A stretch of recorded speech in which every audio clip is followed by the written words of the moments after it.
Konnichiwa, hello. Welcome to the Nupur Tiwari Show. Episode number 16, presented by Hill Tokyo and Hill India.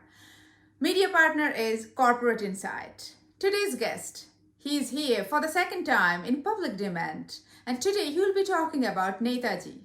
1943, October 21st, we got our first independence. And Netaji was our first Prime Minister. We'll be enlightened by none other than Major General G.D. Baxi. So he's our guest for the second time in public demand. With big applause, let's welcome Major General G.D. Baxi.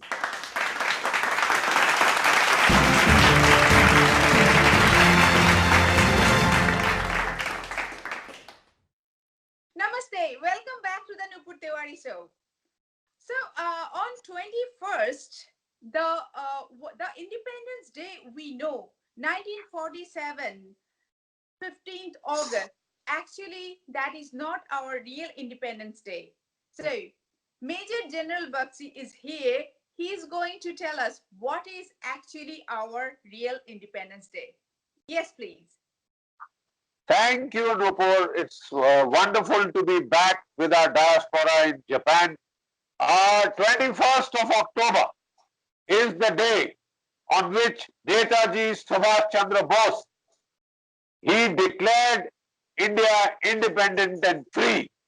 And in, Singapore, 1943, 21st of October, he unfurled the national flag and he formed a government in exile that was recognized by 11 countries of the world: Germany, Japan, Italy, and including Russia, which was then part of the Allies in the opposite camp. So 11 countries recognized the Azad Hind government of India in exile. And Netaji was the first Prime Minister of Free India. देखिए, मैं समझाना चाहता हूँ कि जो American हैं वो 4th of July को अपना इंडिपेंडेंस डे मानते हैं. क्यों? क्योंकि उस दिन उनका डिक्लेरेशन ऑफ इंडिपेंडेंस हुआ था, साइन किया था थॉमस जेफरसन ने, राइट? उस दिन नहीं था जिस दिन अंग्रेज गए. सो 15th of August cannot be India's Independence Day because उस दिन हमको डोमिनियन स्टेटस मिला था और लॉर्ड गवर्नर जो है माउंट बेटन को हमारा पहला गवर्नर जनरल नियुक्त किया गया. He was appointed the first governor general. He was British. You see, Pakistan and India were separated, were partitioned into two countries. That was the day of the destruction of United India. How can you celebrate it with any sense of pride or satisfaction? The British divided India and gave both India and Pakistan dominion status, not full independence. Pakistan at least had the first Pakistani as a Governor General, Muhammad Ali Jinnah. But Nehru chose Lord Louis Mountbatten, a Britisher, as the first Governor General. He was so much in love with the British. And the British wanted... Why did he do that? Why did he choose Lord Mountbatten? That is the real problem. India became free because of Netaji Subhash Chandra Bose and the Indian National Army. The Indian National Army had a strength of 60,000, out of which 26,000 died fighting, laid down their lives, were martyred. That is 44% of the whole force were killed in action. Can you imagine a greater scale of sacrifice, a greater level of martyrdom? इतनी बड़ी शहादत, इतनी बड़ी कुर्बानी. और अफसोस की बात यह है कि पूरे भारतवर्ष में आज एक पत्थर नहीं जिन पे इन 26,000 आजाद हिंद फौज के सैनिकों का नाम लिखा है. क्योंकि आजादी दिलवाई इन्होंने, आजादी दिलवाई आजाद हिंद फौज ने, और मलाई खाई सुबह जो नेहरू थे, चाचा नेहरू और उनके खानदान ने, बिकॉज वो लोग अंग्रेजों के चाटुकार थे.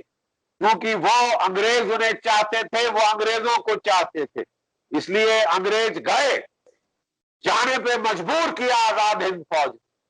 लेकिन जाते जाते वो आजादी दे गए, नेहरू को इंचार्ज बना गए, और नेहरू ने माउंटबेटन को पहला गवर्नर जनरल बनाया, और माउंटबेटन ने पहले जो आदेश दिए वो ये थे, 15 अगस्त की रात को यूनियन जैक, ब्रिटिश झंडा नीचे नहीं किया जाएगा, केवल तिरंगा ऊपर खाली फ्लैग पोल पे चढ़ाया जाएगा, खाली फ्लैग पोल पे।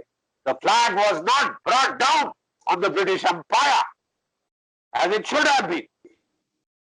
एंड अगला हुक्म दिया कि आजाद हिंद फौज का एक भी अफसर, जेसीओ, जवान भारतवर्ष की फौज में, आजाद भारतवर्ष की फौज में नहीं वापस लिया जाएगा। उनको ट्रेटर, गद्दार करार किया जाएगा। गद्दार, जिसकी वजह से आप आजाद हैं उसको गद्दार बोला जाएगा। इससे बड़ा कोई गुनाह हो सकता है, इससे बड़ा कोई धोखा और फरेब हो सकता है। और आज तक इंडिया में एक भी मॉन्यूमेंट नहीं है आजाद हिंद फौज के शहीदों के लिए, एक भी मॉन्यूमेंट नहीं है उन लोगों की वजह से जिनकी वजह से भारत असली में आजाद हो। ऊपर ये बहुत दुख की बात है, ये बहुत दर्द की बात है कि आज तक उनको उनका जो सम्मान है वो नहीं दिया गया। ये जब मोदी सरकार आई तो 2019 में पहली बार 21 अक्टूबर को प्रधानमंत्री मोदी लाल किले गए, उन्होंने दूसरी बार झंडा फहराया, और आजाद हिंद फौज के नायक लालटी राम, जो कि अब 100 वर्ष के हैं, वो वहां उनके साथ थे। मुझे बड़ी खुशी है कहते हुए कि इस साल 21 अक्टूबर को, अभी जो 2 दिन पहले गया है, जो मिनिस्टर ऑफ कल्चर थे प्रहलाद सिंह पटेल, वो वहां पे आए एक फंक्शन में लाल किले के अंदर। वहां पे नेताजी के नेफ्यू चंद्र बोस थे, वहां पे इंडियन नेशनल आर्मी के 2 सिपाही थे, एक नायक लालटी राम 100 वर्ष की आयु, और दूसरे सिपाही परमानंद यादव 101 वर्ष के करीब हो रहे हैं। ठीक है, ये 2 सिपाही थे, और ब्रिगेडियर गुलजारा सिंह, जो कि आजाद ब्रिगेड, आजाद हिंद के कमांडर थे, और जो इम्फाल में बड़ी बहादुरी से लड़े, उनके ग्रैंडसन कर्नल रमनीत सिंह, वो वहां पे हाजिर थे, और बहुत सारे विशिष्ट लोग हाजिर थे, ब्रिगेडियर चिकारा, और जो इंडियन नेशनल आर्मी के, जो आजाद हिंद ट्रस्ट के जो लोग हैं, और वहां पे दूरदर्शन था, ANI था, प्रेस के नुमाइंदे थे। एक बड़ा भव्य फंक्शन लाल किले में हुआ, जहां हमने ऑनर किया, सॉरी, the honor and सम्मान आज जो मिल रहा है, and what we learned from the history book, that the independence was given by the non-violence actually. So we would like to know the real story. What exactly happened? That you said that गद्दार बोला गया था उन लोगों को, तो उसके बाद नेहरू गवर्नमेंट ने क्या किया उनके साथ? देखिए नेहरू गवर्नमेंट ने एक बहुत बड़ा फरेब किया है भारतवर्ष के लोगों के साथ। उन्होंने कहा, दे दी हमें आजादी बिना खड़ग बिना ढाल, यानी हमको आजादी मिली है केवल और केवल नॉन वायलेंस से, केवल और केवल अहिंसा से, सत्याग्रह से, और ये जो नाटक जो किया गया था उससे हमको आजादी मिली है। लेकिन असलियत ये है कि आजादी मिली तो ये देखिए 1956 में Lord Clement Attlee, the prime minister of England from 1945 to 1950, जिसने independence of India act sign किया था, वो कलकत्ता आए थे और गवर्नर हाउस में ठहरे। उस वक्त गवर्नर थे justice PV Chakravarti, governor of West Bengal. 2 दिन उन्होंने उनसे बातचीत किया, गवर्नर से उन्होंने सवाल किया, गवर्नर साहब ने सवाल किया लॉर्ड क्लेमेंट एटली से। 1942 की महात्मा गांधी की क्विट इंडिया मूवमेंट पूरी तरह से आपने कुचल दी थी, फेल हो गई थी। 1945 में आप सेकेंड वर्ल्ड वॉर जीत गए, फिर 2 साल बाद आप भारत से भागे क्यों? क्या वजह थी? The British Prime Minister Lord Clement Attlee just said 3 words: Subhash Chandra Bose, Indian National Army.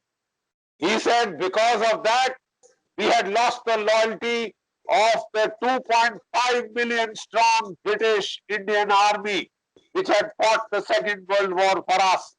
There were only 40,000 British soldiers there in India, and 25 lakh Indian soldiers who had fought against Germany, Japan, Italy, and won. And we had lost their loyalty because of Netaji and the Azad Hind Fauj. When the trials were held, there were riots all over India. There was threats to revolt in the Indian Armed Forces. That was in November, December 1945 when the trials took place. Riots in Delhi, Mumbai, Kolkata, Karachi, Lahore, all over India there were riots. And then in February 1946, there was a revolt in the Royal Indian Navy. There was a revolt in the Royal Indian Navy, and out of 80 ships, on 79 ships, the Indian sailors revolted against the British, brought down the Union Jack, brought up, hoisted the tricolor, and threw their British officers in the sea. Then they went round the streets of Mumbai and Karachi, shouting Jai Hind and carrying the portraits of Netaji. And when that happened, we knew it was all over. We could not stay in India any longer. We could not rule in India any longer because we were ruling through the British Indian Army, the Indian soldiers of the Indian Army, and because of Netaji, their loyalty to the British was gone, was totally gone, and we had to go. But so then he asked him a second question. Justice P.B. Chakrabarti asked a second question. He says, then what was the role of Mahatma Gandhi's non-violent freedom struggle in India's independence? And you know what the answer was? You know what is the answer? क्या जवाब दिया Clement एटली ने? उसने कहा MINIMAL, very sarcastically. He spelled out the words minimal, कम से कम.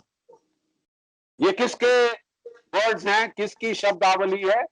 उस British prime minister की जिसने भारत को आजादी दी, इंडिपेंडेंस ऑफ इंडिया एक्ट को साइन किया. He was the key decision maker. तो कई जो लेफ्टिस्ट इतिहासकार हैं वो कहने लगे नहीं साहब, सुनाई बात है. जस्टिस पीबी चक्रवर्ती को उन्होंने बोला, जस्टिस पीबी चक्रवर्ती ने मजूमदार को बोला, मजूमदार ने अपनी हिस्ट्री ऑफ इंडिया में डाला. ये तो सुनी सुनाई बात.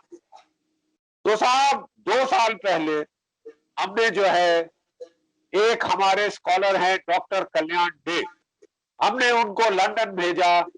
ट्रांसफर ऑफ पावर आर्काइव्स में उन्होंने 6-8 महीने बैठकर रिसर्च करी. हमने आइडेंटिफाई किए कौन है की British decision maker who took the decision to free India. They were, like I said, Lord Clement Attlee, British Prime Minister, Viceroy of India, Field Marshal Wavell, Commander-in-Chief of the British Indian Army in India, Field Marshal O'Kinley, Lord Pethick Lawrence, the Secretary of State for India, and the governors of the various provinces of India, especially Bengal, Lord Casey, Sir Casey, right? तो इसके चलते हमने सबकी correspondence पढ़ी, original letters पढ़े, और हम photo copy करके लाए हैं भारत में, और हमने किताब में छापे हैं जिसमें साफ कहा है उन्होंने, हम इंडिया में नहीं रह सकते क्योंकि सुभाष चंद्र बोस और आजाद हिंद फौज की वजह से हमारी फौजों में कभी भी बगावत हो सकती है, और अगर बगावत कर दें भारत के सिपाही जो कि 25 लाख हैं, तो हमारी 40,000 के गोरे सिपाही कुछ नहीं कर सकते, हमको यहां से भागना पड़ेगा और अच्छा है कि हम समय में खुद ही चले जाएं। और 18 महीने हैं हमारे पास, उन्होंने 45 में कहा 18 महीने हैं केवल। और उसके बाद लॉर्ड लुई माउंटबेटन को वहां भेजा गया और 47 तक अंग्रेज यहां से चले गए। अंग्रेज चले गए लेकिन सत्ता सौंप के गए, जो कि अंग्रेजों के चाटुकार, जो कि अंग्रेजों के कोलैबोरेटर नेहरू खानदान को सत्ता सौंप के गए। और उसने कॉमनवेल्थ का मेंबर बनाया भारत को, पहला गवर्नर जनरल अंग्रेज बनाया। अंग्रेज कमांडर इन चीफ रखना चाहता था कई साल नेवी का, तो 68 तक 1968 तक हमारी इंटेलिजेंस ब्यूरो रिपोर्ट दे रही थी लंदन में ब्रिटिश MI5 को। एक आजाद हिंद की, हिंदुस्तान की इंटेलिजेंस डिपार्टमेंट लंदन में रिपोर्ट कर रही थी। तो ये कैसी आजादी हुई साहब? आजादी नहीं, ये तो मजाक था। असली में आजादी आपको इंदिरा गांधी के आने के बाद थोड़ा सा आप आजाद हुए, थोड़ी रीढ़ की हड्डी पाई और सोवियत संघ से सपोर्ट लेना शुरू किया, तब जाके हमको आजादी आई। तो हमें ये सब क्यों नहीं सिखाया जाता कि हमारे हिस्ट्री क्या है? Like why we don't learn these things in history books? We learn that we are given independence because of Gandhi ji. Not there is nowhere is written Netaji's name actually. That is the point. You see, Bipin Chandra and the other leftist historians. Bipin Chandra wrote a history of the freedom struggle of 650 pages. How many pages are devoted to Netaji and INA? 1.5. Not a full second page. 1.5 page to Netaji. Because of whom really the British went. The British are saying that. Not these bootlickers of the leftist वामपंथी historians, जो कि court historians थे, जो नेहरू खानदान की वाहवाही में, चमचागिरी, चाटुकारी में लगे थे।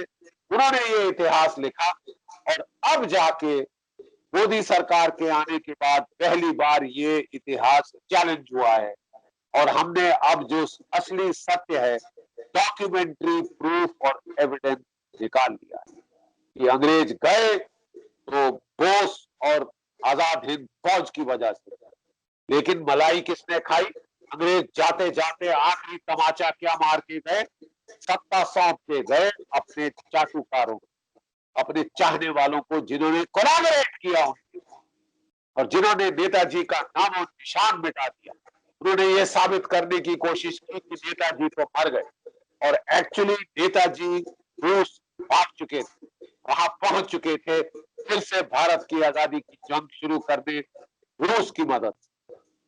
तब अंग्रेजों ने, जब उनको पता चला, उन्होंने रूस से बातचीत करी, स्टालिन से बातचीत करी और बोला ये तो हिटलर के पास गए। स्टालिन हिटलर से वैमनस्य करता, उसने नेताजी को जेल में डाला। तब अंग्रेजों ने बोला हम इसको वापस भारत में नहीं चाहते, क्योंकि कोई जेल नहीं भारत में जो नेताजी को होल्ड कर सकता, हम इसको वही इंटेरोगेट करना चाहते हैं। इंटेरोगेशन का मतलब टॉर्चर। ये टीम अंग्रेजों की वहां गई, इंटेलिजेंस टीम, साइबेरिया की जेल सेल नंबर 45 में इनकी इंटेरोगेशन हुई, को टॉर्चर करके जान से मार दिया गया और कहा गया कि वो एयर क्रैश में मर गए। झूठ! अरे इतना बड़ा धोखा भारत के लोगों के साथ ये चल नहीं सकता। अगला साल नेताजी का 125th बर्थ एनिवर्सरी, भारत की आजादी की, सो कॉल्ड आजादी की 75th एनिवर्सरी। उस साल में हमको सच उजागर करना होगा, इतिहास बदलना होगा, सत्य पे लाना होगा। जो देश सत्य में जयते कहता है उसको सत्य उजागर करना ही होगा। और बिल्कुल स्टैचू हमने डिमांड करी है कि नेताजी का स्टैचू इंडिया गेट और जो हमारा नया आर्मी का, आर्म फोर्सेस का वॉर मेमोरियल बना है, उसके ठीक बीचों बीच एक खाली छतरी है इंडिया गेट के पीछे, जहां किंग जॉर्ज 5 का स्टैचू होता है। वो जगह खाली पड़ी, जॉर्ज 5 का स्टैचू हटा दिया गया। नेताजी की 125वीं वर्षगांठ से ये जरूरी है कि नेताजी का स्टैचू वहां पे लगाया जाए और हम अपील करेंगे मोदी जी से कि वो खुद उसका अनावरण करें 23 जनवरी 2021, जो कि नेताजी का 125वां जन्मदिन है। उस पे अगर हाँ, करेंगे तो नेताजी की आत्मा को शांति मिलेगी। जिसने हमको आजादी दिलाई उसे इज्जत मिलेगी और हमको आईएनए के सिपाहियों के लिए जो 26,000 शहीद हुए, एक स्मारक बनाना ही पड़ेगा। exactly. So धन्यवाद। why, I just always wonder why Gandhiji did not interfere at that time. Why he did not interfere and he supported Mr. Nehru, Pandit Nehru. देखिए, गांधी जी पहले तो बोस के बहुत बरखिलाफ हो गए थे। When Bose Exactly. went against his wishes and contested as president of the Indian National Congress for a second time, 1939. तभी पट्टा भाई रमैया को अपना कैंडिडेट बनाया, बोस ने उसको हरा दिया। ये Yes. पहली बार थी इंडियन नेशनल कांग्रेस में जबकि गांधी जी का कैंडिडेट हारा। गांधी जी बहुत नाराज हुए, उन्होंने पूरी जो कांग्रेस वर्किंग कमेटी को रिजाइन करने के लिए बोला, ऐसी कंडीशन जी को रिजाइन करना। नेताजी रिजाइन किए, भारत छोड़ के अफगानिस्तान गए, वहां से रूस गए, वहां से इटली और वहां से जर्मनी पहुंच के आजाद हिंद जो है इंडस्ट्रियल रीजन का गठन किया और फिर जब देखा कि जर्मनी नहीं हार रहा है लड़ाई तो वो जापान में आए, आजाद हिंद फौज का चार्ज लिया और हमला किया आजाद हिंद फौज ने भारतवर्ष के ऊपर। जापानी फौज के साथ इम्फाल कोहिमा तक पहुंच गए, इम्फाल कोहिमा तक पहुंच गए। अफसोस की जंग हार गए, लेकिन जो आजादी की लड़ाई जीत गए, क्योंकि तब तक जब पता चला लोगों को कि नेताजी ने ये सब कुछ किया है, कि भारत के 26,000 सैनिक आजादी के लिए शहीद हो गए हैं, तो भारत में आक्रोश की लहर फैली, दिल्ली में रिवोल्ट हुआ और अंग्रेज डर के भाग गए। लेकिन जब लास्ट में, बहुत कम लोग जानते हैं, गांधी जी को बहुत ग्लानि हुई और वो नेताजी के विचारधारा से मिल गए, तभी उन्होंने कांग्रेस वर्किंग कमेटी ने जो है इनकार किया कि हमको क्विट इंडिया मूवमेंट नहीं करनी चाहिए। केवल गांधी जी के कहने पे, और गांधी जी ने किया, बोस के ब्रॉडकास्ट सुन के, रेडियो ब्रॉडकास्ट। लास्ट में दोनों गांधी जी और नेताजी एक पेज पर थे, लेकिन तब तक गांधी जी टूट चुके थे। उनकी धर्मपत्नी का जेल में स्वर्गवास हो गया, बहुत धक्का लगा था गांधी जी को। वो जब आमरण अनशन पे गए तब चर्चिल प्राइम मिनिस्टर था और चर्चिल ने आदेश दिए इसको मर जाने दो, ये बुढ़ा मरा क्यों नहीं है अभी तक, ये चर्चिल ने कहा। तो लोगों ने हाथ जोड़े गांधी जी के सामने, गांधी जी बिल्कुल रियाया बदल गई है, आप प्लीज उपवास बंद कर। तो जब वो आए तो उन्होंने कहा मैं अब कोई इंचार्ज नहीं हूं, मैं कांग्रेस का कुछ भी नहीं हूं और जैसा ये लोग चाहते हैं ये लोग करते हैं। जो कांग्रेस वर्किंग कमेटी थी उसने जब वोट दिया तो 16 में से 14 ने वोट दिया सरदार पटेल के प्रधानमंत्री बनने के लिए। केवल 2 वोट आए थे नेहरू को, एक उनका अपना और एक मौलाना आजाद जो उनको प्रधानमंत्री चाहते। लेकिन अंग्रेजों ने गांधी जी पे जोर डाला कि अगर हम आजादी तब देंगे जब आप नेहरू को प्रधानमंत्री। देखिए, जिसने आपकी आजादी छीनी थी उसने, वो चाहते थे कि नेहरू बने, क्योंकि उनको लगता था कि नेहरू जी तो इंग्लैंड में पढ़े लिखे हैं, he is a British Indian, वो तो बिल्कुल एक भूरे अंग्रेज हैं, ब्राउन इंडियन है, वो बिल्कुल हमारे स्कूलों में पढ़े, ईटन हैरो के पढ़े, तो वो तो हमारे प्रति बहुत वफादार रहे। और ऐसा ही हुआ। नेहरू ने कॉमनवेल्थ नहीं छोड़ी, नेहरू ने पहला गवर्नर जनरल माउंटबेटन को बनाया, एक अंग्रेज को बनाया। 200 साल उन्होंने राज किया, शोषण किया, 7 फैमिन हुई, फैमिन ऑफ बंगाल में 35 लाख लोग मरे, वो काफी नहीं था। अंग्रेज जाते जा रहे थे तो नेहरू जी ने एक अंग्रेज को वापस बुलाया राज करने के लिए। इससे ज्यादा क्या तमाचा हो सकता है भारत के लोगों के मुंह। और अब ये इतिहास, ये सच्चाई, अब इसे छुपाया नहीं जा सकता, अब इस पे पर्दा नहीं डाला जा सकता, पर्दाफाश हो चुका है।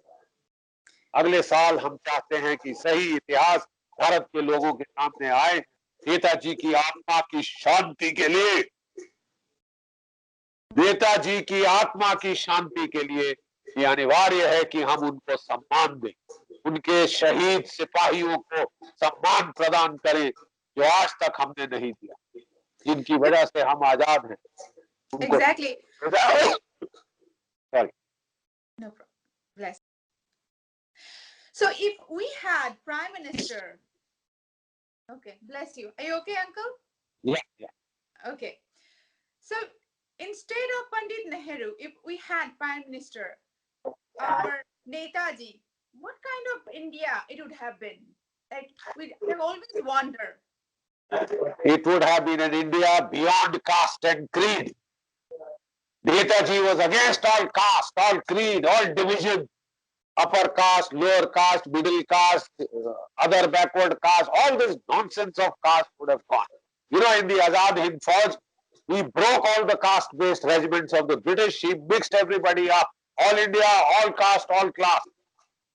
His regiments were all mixed, all Indians. हम सब भारतीय हैं. The first thing he would have done is stop this nonsense of caste and creed and religion. हम सब भारतीय हैं. We are all Indians first and everything else later. That is what he would have done. Number two, he would have made India militarily strong. He would not have stopped nonsense of world peace and ahimsa and Panchashil and got India thrashed by China. He wanted to build a 3 million strong Indian army. Don't forget, Mao built an army, Chinese army of 4.5 million. And with that, he fought the Americans and everybody to a standstill. He would have made India militarily strong. He would have industrialized India. He would have modernized India. He would have made it a strong nation state based on realism, on the principles of realism and not woolly-headed Gandhianism, which did so much damage, which weakened the Indian nation state, which divided. Till today, all our elections are on the basis of caste arithmetic, creed arithmetic. The first thing Netaji would have done is destroyed caste and creed, the divisions of caste and creed, which were created by the British. They were created by the British, you know. Yes. And the British had done the first caste-based census in India to divide India on the basis of caste. And Sir John Risley had held the first caste-based census. And he had said, as long as there is caste, there will be no India. Today, we are still doing our elections on the basis of caste. We are not Indians. We are Brahmins and Kshatriyas and OBCs and Vaishyas and Shudras and scheduled caste and scheduled tribe and everything else but India. This is the greatest damage this Congress dispensation did to us. Carrying the British dispensation lock, stock and barrel as it was, the colonial regime. The whole mindset is still colonial. The entire Indian constitution is based on the British 1935 Act of India. All right, it is a total copy, more or less. Total copy. Exactly. And, they changed the concept of imperial justice, called it social justice. Imperial justice was that India is so divided in castes and creeds and languages and religion that they will keep fighting amongst themselves. And it requires a foreigner to rule India, because only a foreigner can be impartial amongst the caste and creed. This was the British, justification to rule India. It is called the imperial justice concept. In our constitution, that imperial justice was replaced by social justice based on caste and creed, and Nehru and the Congress were supposed to be adjudicating between the caste and creeds of India. But caste and creeds must remain to keep India divided. Netaji would have changed that. और उसी में हम अभी भी है, caste, creed, religion,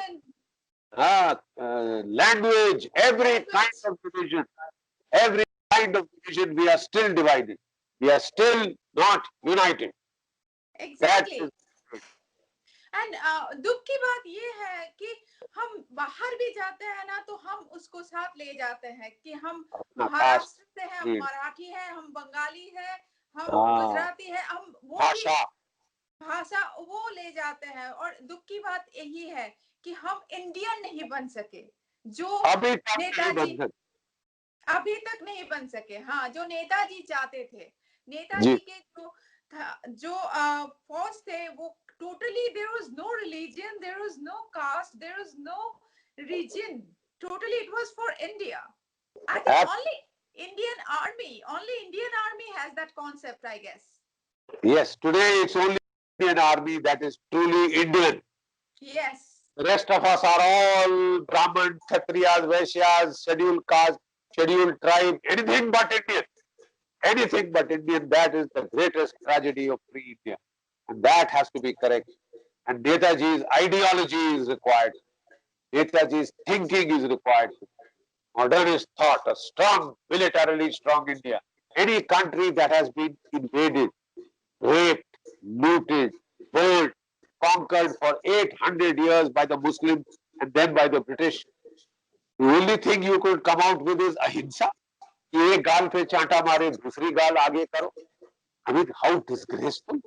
We should have made ourselves strong. Never again will we allow anybody to invade. The Chinese say we suffered 100 years of humiliation and now let us see who touches us. We have suffered 800 years of humiliation. And yet we want to talk of Gandhigiri, ahimsa, satyagraha, peace. Somebody slaps you on one cheek, turn the other cheek. What nonsense. You still want your women raped? What nonsense is this? Netaji wanted a militarily strong India. Unfortunately, after the defeat of 62, India had to turn to Netaji's ideology. We had to strengthen our armed forces. That is why we were able to break Pakistan into two in 1971. That is why we were able to thrash Pakistan in Kargil war. That is why we were able to hit them in Balakot. Because today our armed forces are strong. And the armed forces, you know what is their salutation? Jai Hind. Exactly, Jai Hind. And where does Jai Hind come from? It comes from Netaji. Where does your Jana Gana Man national anthem and the marching tune come from? Netaji and the INA. And do you know today also in the Indian Military Academy, when the gentlemen cadets pass out to become officers, you know what is the tune they march out on? Kadam kadam badhaye ja, खुशी के गीत गाए जा, कि जिंदगी है कौम की तो कौम पे लुटाए. We would request that on the 2021, when the 125th birth anniversary of Netaji takes place on 23rd January, we should have the statue of Netaji on Rajpath for the Indian War Memorial. And we should have a smarak for the martyrs of the Indian National Army. 26,000 of them. They deserve a separate mausoleum, a separate Shaheed Smarak. Yes. I'm sure this government will do it. Yes. So ये जो नेताजी, मुझे लगता है कि मुझे personally लगता है कि आज जैसे 72 years हम लोग अभी यहाँ पे खड़े हैं, मुझे लगता है कि आज देश को पूरी तरह नेताजी के जो हिज आदर्श, उसके आदर्श पे चलने की बहुत जरूरी है, क्योंकि I think now our youth should more contribute to India and become more Indian. And it's not जैसे आपने बोला कि एक गाल पे मारो और एक गाल पे ऐसे आगे कर दो, ये तो पाप है. अपने आप को ना बचाना वो पाप है. गीता में भी लिखा हुआ है. बिल्कुल. देखिए, हमारे जो गांधीवादी हैं वो कहते हैं अहिंसा परमो धर्म, लेकिन ये नहीं बताते कि ये महाभारत से लिया हुआ वाक्य है और ये आधा है. अहिंसा परमो धर्म, धर्म हिंसा तथैव च, लेकिन धर्म की रक्षा में हिंसा करना उससे भी ऊपर है. ये दूसरा छुपा देते हैं और बेवकूफ बनाते हैं ये पहला वाक्य लेके. देखिए, महात्मा गांधी का नाम मजबूरी. गांधी जी को ये करना पड़ा क्योंकि वो जानते थे भारत लड़ने के लिए तैयार नहीं. भारत के लोग आपस में बहुत बटे हुए हैं. भारत के लोग हुए हैं, आपस में झगड़ रहे हैं. भारत के लोग बटे हुए हैं, बिल्कुल तैयार नहीं है अंग्रेजों के खिलाफ एकजुट होकर लड़ने के लिए. ठीक है, और तभी उनको ये अहिंसा का रास्ता अपनाना पड़ा कि कुछ ना कुछ शुरू तो करें। लेकिन अब वो कोई बंदिश हमारे पे नहीं। 50% ऑफ इंडिया यूथफुल है, बिलो 25, और ये सही टाइम है नेताजी के आदर्शों को अपनाने का और एक स्ट्रांग भारत बनाने का, एक सुदृढ़ शक्तिशाली भारत बनाने का, जो विश्व शक्ति के रूप में उभरे और देशों में अपना सही स्थान ग्रहण करे। Exactly. So that our youth should be more strong with emotionally, physically, and mentally, with the way Netaji wanted his force to be. I think absolutely, absolutely Netaji से इंस्पिरेशन लेकर वो जय हिंद जय भारत बोलते हुए आगे बढ़े विश्वास के साथ, आत्मविश्वास के साथ। और the so 21st century will be an Indian century. exactly. So today's youth, some of them are definitely, there are a lot of people who are doing, tukre tukre, Bharat ka tukre tukre ho gaye. It's very sad to see those people. So I think they need more healing. They need more healing to love India. That We need to adopt the ideology of Netaji Subhash Chandra Bose and the Indian National Army, Azad Hind फौज के विचारधारा, जो कि intense nationalism, बहुत आजाद देश प्रेम, देशभक्ति और nationalism, militant nationalism, कि हम अपने देश की रक्षा करेंगे, लड़ेंगे, मरेंगे। नेताजी ने कहा था, तुम मुझे खून दो, मैं तुम्हें आजादी दूंगा। उस आजादी की रक्षा करने के लिए आज खून देना, खून बहाना अनिवार्य है, और हमारे जो नई पीढ़ी है उसको ये बलिदान देने के लिए सर्वदा तैयार रहना होगा। नेताजी के आदर्शों पे चलना होगा, आजाद हिंद फौज की भावनाओं को ग्रहण करना होगा। तो इसके जैसे हमें आज नेताजी है नहीं, उनके आदर्श हमारे साथ है। तो नेताजी होते तो आज भारत कुछ और होता। तो हमें इतने साल लग गए नेताजी के जो आदर्श है, नेताजी के जो जिस पथ पे हमें चलना चाहिए, इतने साल लग गए। क्यों लगा इतने साल? हमारे कितने प्राइम मिनिस्टर आए, पंडित नेहरू के बाद भी बहुत सारे प्राइम मिनिस्टर आए। क्यों हम इतने साल लगा दिए कि उनके जो कंट्रीब्यूशन थे उनको रियलाइज करने में? वो इसलिए कि जो इंस्ट्रूमेंट्स ऑफ गवर्नेंस हमने अंग्रेजों से इनहेरिट किए, जो के क्यों हमने वैसे ही रखे। आईसीएस को आईएएस बना दिया, आईपीएस तो आईपीएस रही, और बिल्कुल अंग्रेजों के स्वरूप में चलते रहे। जिस तरह अंग्रेजों ने कास्ट में बांट के गए थे, इलेक्शंस कास्ट पे लड़ते रहे, बिल्कुल अंग्रेजी विचारधारा पे चले। आज भी आप भारतवर्ष में बच्चों को लोग अंग्रेजी स्कूलों में भेजते हैं, अंग्रेजी सिखाते हैं, घर में वो हिंदी नहीं बोल सकते, हिंदी नहीं बोल सकते, क्योंकि हम अंग्रेजों के इंस्ट्रूमेंट्स को अभी तक इस्तेमाल कर रहे हैं। हम उनको इंडियनाइज नहीं कर पाए, ट्रूली इंडियनाइज नहीं कर पाए। एग्जैक्टली। तो ये actually that was my thing actually. कब हम हिंदी बोलेंगे, कब हम अंग्रेजी को छोड़ेंगे? ये कैसे होगा भारत में? इतने कब इस पे जो अंग्रेजी अगर नहीं बोल सकते तो आप एलिट क्लास में बिलोंग नहीं करते। अंग्रेज तो चले गए, अंग्रेजी पूरी तरह हमारे ब्लड के साथ पूरी तरह अंदर घुसा के चले गए। कब होगा ये? कब होगा? कब हम भारतीय बनेंगे? देखिए, बिल्कुल सही आपने फरमाया कि अंग्रेज तो गए, लेकिन उनकी मानसिक सत्ता की गुलामी हम अभी तक कर रहे हैं। We are still psychological slaves of the British empire. बिल्कुल उनके बताए तौर तरीकों पे चल रहे हैं, बदली नहीं कर रहे। हर चीज देशी मतलब इंफीरियर, विलायती मतलब सुपीरियर, यू नो, विलायती एजुकेशन सुपीरियर, जो अंग्रेजी बोलता है सुपीरियर, जो हिंदी बोलता है घटिया, गिरा हुआ, देशी, विहीन।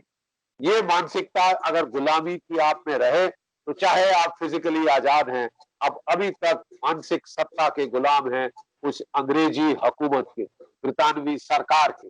कॉलोनियल डिस्पेंसेशन ने आपकी जो मानसिक बेड़ियों में जकड़ा है, आप उन्हें आज तक तोड़ नहीं पाए।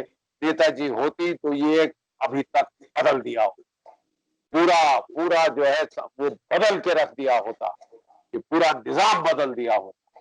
लेकिन अभी तक चले आ रहा है, अंग्रेजों का दस्तूर चले आ रहा है, अंग्रेजों के इंस्ट्रूमेंटालिटीज अभी भी कॉलोनियल है, अभी भी कॉलोनियल पुलिस आपकी लोगों की पिटाई करती रहती है, डंडे लेके, लाठियां लेकर। आपने देखा होगा अभी अब टीवी स्क्रीन पे जब माइग्रेंट लेबर जा रहे थे, तो ये हमको बदली कर कॉलोनियल माइंड से Exactly. उभर के बाहर आ। एग्जैक्टली जब हम ये यूथ की बात कर रहे हैं तो थोड़ा सा बॉलीवुड की बात करेंगे। बॉलीवुड आपको जैसे पता है कि कुछ महीने से बहुत खलबली चल रहा है, it's nothing is stable there, lot of things are happening, actually we don't know what is the real now. मुझे तो देखिए, लग रहा है, हाँ। बहुत बहुत इम्पोर्टेंट सवाल आपने रेज किया। देखिए, बॉलीवुड जो है वो जो दाऊद इब्राहिम जैसे गैंगस्टर्स का गढ़ बन गया, आईएसआई का गढ़ बन गया था। वहां पे एक जो है तबका है जो सारी फिल्में गैंगस्टर्स पे बुला रहा था, gangs of Wasseypur, Gunday, Don one, Don two, Don three, smuggler, rapist, murderer, ये आपके फोक हीरो बना रहा था। फौज की कोई 8-10 फिल्में बनी है आज तक 70 सालों में बॉलीवुड, ठीक है। सारा जो वो फोक हीरो बना रहा था, smuggler, gangster, gang Lord, slum Lord, इसको इस पे सारा, क्योंकि सारी फिल्में फाइनेंस कर रहे थे ये जो गैंगस्टर्स थे। दाऊद इब्राहिम सबसे बड़ा सरगना था पूरे मुंबई का और पूरी बॉलीवुड का। आज हमको ये स्ट्रेंगल होल्ड आईएसआई का तोड़ना पड़ेगा। बॉलीवुड हमारी सॉफ्ट पावर है, उसको we will have to own up to it and see that it is freed of gangsters and slumlords and smugglers and rapists and murderers and drug addicts. All exactly this nexus has to be broken. और अब सरकार ने थोड़ा जागरूक हुई है, अब थोड़ा काम शुरू हुआ है, खासकर सुशांत के मर्डर के बाद। तो आपको लगता है, do you think it will happen? Sometime things just start and all in between it stops, so we normal people, we just get like, what really happened? We were expecting something else and there is nothing, no progress, kind of, we just get वो It would, motivation चले जाते हैं। it would be very sad if we lose this momentum. It would be very sad if we don't take it to conclusion. इसको इसके logical conclusion पे ले जाना पड़ेगा। We cannot allow Bollywood to become a den of Daawoods and gangsters. We cannot allow it to be a slum of drug addicts. It has to be emancipated. It must create role models and heroes from the armed forces, those who sacrificed their life to get Paramveer Chakras. उनका क्यों नहीं फिल्में बनती? क्यों दाऊद हाँ, इब्राहिम पे, क्यों हाजी मस्तान पे फिल्में बनती हैं? कोई तमाशा है? Are those the heroes of the Indian Republic? It cannot be allowed. ISI cannot take charge of Bollywood. And वह टुकड़े टुकड़े गैंग सारा बॉलीवुड में भर गया है, क्यों? अवार्ड वापसी गैंग पूरा बॉलीवुड में है, क्यों? Something has to be done. We can't accept चलता है, चलता रहेगा, अंग्रेजों के टाइम से चला आ रहा है, ऐसे ही चलेगा। I am sorry, it will have to change, it will change. exactly, we have to change it. We need new India, we need fresh India. Youth need real inspiration, not from those Bollywood movies. We need real inspiration. We need inspirations from army. We need inspiration from Netaji. So that is the way new India should be shaped. So thank it's you, thank you. such a pleasure, and I need we are going for the rapid fire round. Definitely, it's my shows. That I'm going to conclude the show with the rapid fire round. So I'll be asking you the country's name and people's name, and you can just with one word you can give the answer. So here you go. Here you go. The first one is Netaji. Netaji, the greatest Indian who ever lived. Pandit Nehru. Pandit Nehru was a collaborator with the British. Pakistan. Pakistan has been our nemesis. It has been broken into two. We need to break it into four for permanent peace to come in South Asia. Arnab Goswami. Arnab Goswami is a great crusader for the truth. He's a very, very brave journalist, and he is an army officer's son. He has imbibed the military values of duty, honor, country, and the truth. Kangana Ranaut. Okay. Kangana Ranaut is a very brave lady, a very feisty lady, and she has always been fighting for the right causes. I'm very happy that she has taken up the case of Sushant Rajput and Disha Salian, and of all that is wrong in Bollywood, and that needs to be corrected. Uddhav Thackeray. Uddhav Thackeray must understand that you must govern by the rule of the law. And the last is Mr. Modi. Mr. Modi is one of the strongest prime ministers that we have had. We are hopeful that he will turn India into a very great power on the world stage.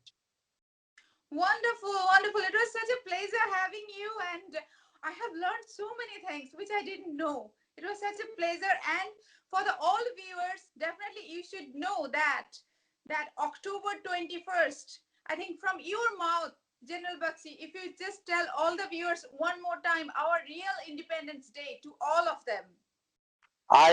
मैं आपको याद दिलाना चाहूंगा कि America का स्वतंत्रता दिवस है 4 जुलाई, जिस दिन उनकी डिक्लेरेशन ऑफ इंडिपेंडेंस हुई. हमारी डिक्लेरेशन ऑफ इंडिपेंडेंस हुई 21 अक्टूबर 1943 को नेताजी द्वारा सिंगापुर, और आजाद हिंद सरकार का गठन हुआ जिसके वो पहले प्रधानमंत्री बने. ये हमारा असली इंडिपेंडेंस डे है. 15 अगस्त को हमको डोमिनियन स्टेटस मिला था, आजादी नहीं. हमारा गवर्नर जनरल एक अंग्रेज ही रहा था अगले 2 साल, लॉर्ड लुई माउंटबेटन. किस तरह से हम उसको आजादी दिवस कह सकते हैं? हमारा आजादी दिवस बदल कर 21 अक्टूबर कर दिया जाना चाहिए. So 1943, 21st October is our real Independence Day, and our first Prime Minister is Netaji Subhash Chandra Bose. And मैं सिर्फ आखिरी में जापान की सरकार, जापान के लोगों को तहे दिल से शुक्रिया देना चाहूंगा. And in the end we would like to thank, as Indians we would like to thank the government, and even more than the government, the people of Japan, who so resolutely supported India's freedom. They helped Rash Bihari Bose. They gave him shelter.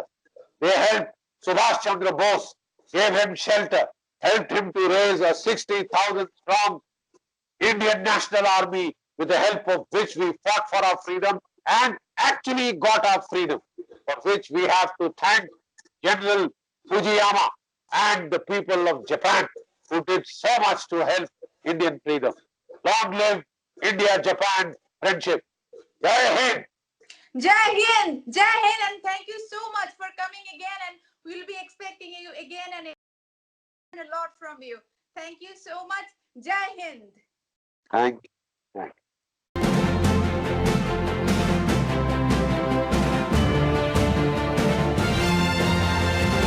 So that was the Nupur Tiwari Show.